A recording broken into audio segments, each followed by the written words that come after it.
नौजवान था, मस्जिद में आया, लोगों से कहने लगा रोटी खिलाओ।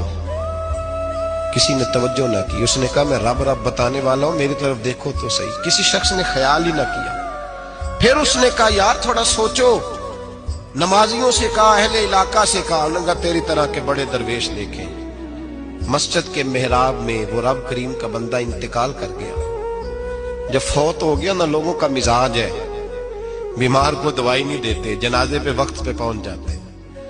जब कोई गिर रहा होता है तो सहारा कोई नहीं देता। जब कोई गिर जाता है, टांग टूट जाती है, तो तीमारदारी को जमाना पहुंच जाता है। और बुजुर्ग, वो नौजवान अल्लाह का नेक बंदा मस्जिद के मेहराब में फौत हो गया। हजरत फज़ैल इब्न अय्याज़ कहते हैं इमाम साहब ने ऐलान किया चंदा दो, कोई लावारिस फौत हो गया, कफन देना। चंदा इकट्ठा हुआ, कफन खरीदा, जनाजा पड़ा। इशा के बाद दफन करके आए। फजर की नमाज के लिए जब इमाम और मुअज्जिन मस्जिद में आए तो चीखे मारने लगे, तड़पने लगे।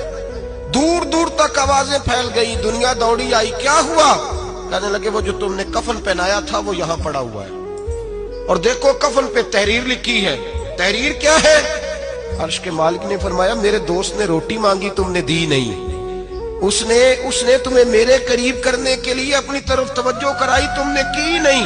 और मेरा यार तुम्हारे कफन का मोहताज था, संभाल के रखो अपना कफन, मैंने उसे जन्नत का लिबास अता फरमा दिया।